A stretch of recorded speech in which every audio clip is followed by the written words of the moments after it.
गेले काही वर्ष या ईनच्या कार्यक्रमाला मी स्वतः येतोय आणि समाजकारणाचं आणि राजकारणाचं बाळकडू देण्याचा हा अतिशय एक स्तुत्य उपक्रम आहे। याच्यातनं मला असं वाटतं की क्वालिटीचे राजकारणी तयार होतील, महाराष्ट्राची सेवा करतील, त्या जिल्ह्याची सेवा करतील, देशाची सेवा करतील आणि म्हणून ईनच्या सगळ्याच या कार्यक्रमाच्या संस्थापकांना धन्यवाद दिले पाहिजेत की अतिशय समाजकारणासाठी आणि राजकारणासाठी उपयुक्त असा हा कार्यक्रम ते राबवतात। सर, तरुणाईचा विचार जर करायला गेलो तर काही दिवसांपूर्वी हिंजवडीतल्या 40 कंपन्यांचं स्थलांतर होण्याची चर्चा आहे। याच्यामुळे कुठेतरी विरोधक पण आक्रमक होत आहेत। सत्य परिस्थिती आणि शासन आपण याच्यावर काय? मला असं वाटतं की सध्या एखादा नरेटिव्ह सेट करण्यामध्ये विरोधक बऱ्यापैकी आमच्या सगळ्यांच्या पुढे आहेत आणि तो नरेटिव्ह सेट करत असताना कायम निगेटिव्ह करायचा आणि जे घडलंच नाही ते बोंबाबोंब त्याची करायची ही भूमिका विरोधकांची आहे। हिंजेवाडीच्या स्वतः मी असोसिएशनच्या लोकांशी बोललो आहे। 16 कंपन्या तर स्थलांतरित झालेल्या आहेत, त्या पुणे जिल्ह्यामध्येच आहेत, त्या कुठे दुसरीकडे गेलेल्या नाहीत। ओएसिस फर्टिलिटीच्या तज्ज्ञांनी IVF उपचार पद्धतीद्वारे 1 लाखांहून अधिक जोडप्यांना मातृत्व प्राप्तीचा आनंद दिला आहे। मोफत अपॉइंटमेंट बुक करण्यासाठी आजच संपर्क साधा। त्यांचा जो रस्त्याचा विषय होता त्याच्या संदर्भात मी स्वतः त्यांच्याबरोबर 1-2-3 दिवसांमध्ये बैठक घेणार आहे। त्याच्यामुळं आपल्याला माहिती असेल की वेदांता फॉस्कॉन गेला, अन्य काही प्रकल्प गेले, अशा पद्धतीचा उगाच काही लोकांनी टाहो फोडला। परंतु डावोसमध्ये जेव्हा आम्ही गेलेलो होतो त्यावेळी देखील पुन्हा आल्यानंतरचे 2 लाख कोटी आणि डावोसचे 3,72,000 कोटी एवढ्याचे MOU केले आणि त्याची अंमलबजावणी आपण करतो आहे। त्याच्यामुळे विरोधकांना माझी एक विनंती आहे की बाकीच्या सगळ्या गोष्टींमध्ये राजकारण करा, परंतु उद्योग विभागाच्या निगडीत असलेल्या उद्योगांशी राजकारण कोणी करू नये ही माझी त्यांना विनंती आहे।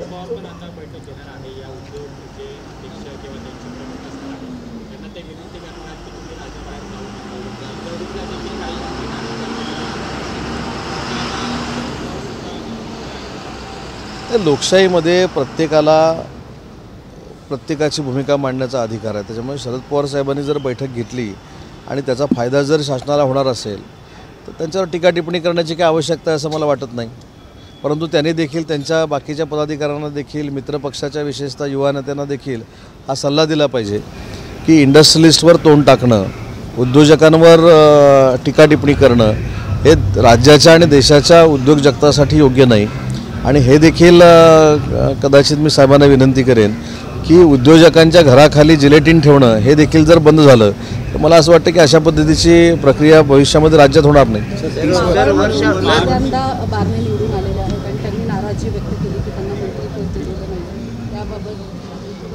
नाही, मला याची काही कल्पना नाही, आप्पांची माझी चर्चा झालेली नाही। परंतु प्रतापराव जाधव हे 4 वेळा खासदार म्हणून निवडून गेलेले आहेत। त्यांनी राज्यामध्ये देखील मंत्री म्हणून काम केलं आहे, 3दा ते आमदार राहिलेले आहेत। एक सर्वसामान्य आमच्यासारखेच ते शिवसैनिक आहेत। एकनाथ शिंदे साहेबांना आपण सगळ्यांनी मिळून धन्यवाद दिले पाहिजेत की मागची परंपरा जर पुढे चालू राहिली असती तर कदाचित डॉक्टर श्रीकांत शिंदेच मंत्री झाले असते।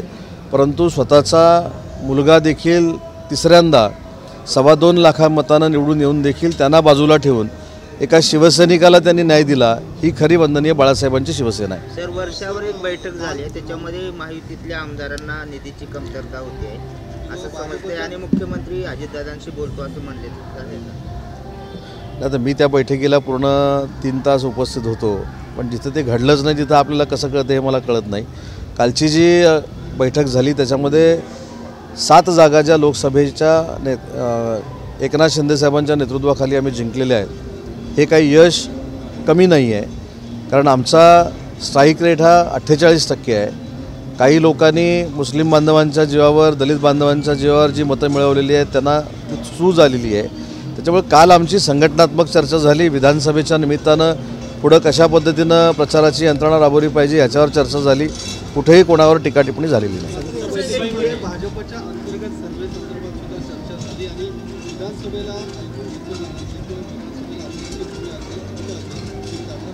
आता या बैठकीला मी 2.5 तास उपस्थित होतो, परंतु हे काय मला ऐकायला आलं नाही, अशी कुठेही चर्चा झाली नाही।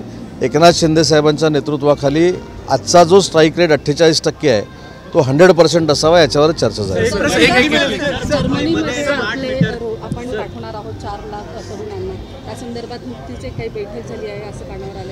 स्वतः दीपकभाई केसरकर हे मला असं वाटतं की जर्मनीमध्ये पोचलेले आहेत। मी देखील एका दिवसासाठी परवा जाणार आहे ते MOU साठी आणि त्याच्यामधनं स्किल डेव्हलपमेंटचे जे काही आम्ही स्किल सेंटर उभी करतो MIDCच्या माध्यमातून, त्याच्यामध्ये त्यांना आवश्यक असलेलं स्किल लेबर आम्ही इथं तयार करणार आहोत, इथं मुलं तयार करणार आहोत आणि ती जर्मनीमध्ये पाठवणार आहोत. बसवले जाणार आहे. मुंबई शहर राज्यामध्ये 2 कोटी स्मार्ट मीटर बसवले जाणार आहे. त्याला विरोधकांनी आता टीका केलेली आहे. त्याचबरोबर स्थानिक नागरिक आहेत ते सुद्धा आता विरोध करतात. स्मार्ट मीटरला कशासाठी विरोध होतोय याची माहिती घेऊ आम्ही आणि त्याच्यातनं खरोखरच विरोधकांना त्रास होतोय, त्यांचा मीटर पडत नाही म्हणून, की नागरिकांना त्रास होतोय. नागरिकांना त्रास होत असेल तर त्याची चर्चा नक्की कॅबिनेटमध्ये होईल आणि तेवढे तिन्ही नेते आमचे संवेदनशील आहेत. अप्पा बारे ने कहा कि उनके साथ में सेकेंडरी ट्रीटमेंट हो रही है बीजेपी द्वारा, 7 MPs होने के बावजूद भी सिर्फ एक MOS का पद नहीं, इसका निर्णय पूरा एकनाथ शिंदे साहब लेते हैं. वो महाराष्ट्र के लीडर हैं, हमारी शिवसेना के मुख्य नेता है और जो शिवसेना तीर कमान लेके हमने जो चुनाव लड़ा है उसके वो प्रमुख है. जिसके बारे में डिसीजन पॉलिटिकल लेना है, संगठनात्मक लेना है, उसके पूरा अधिकार हमने एकनाथ शिंदे साहब को दिया है.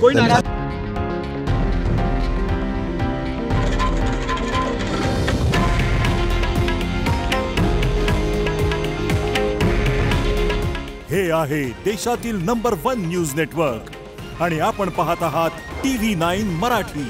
काळजी तुमची, हित महाराष्ट्राचं.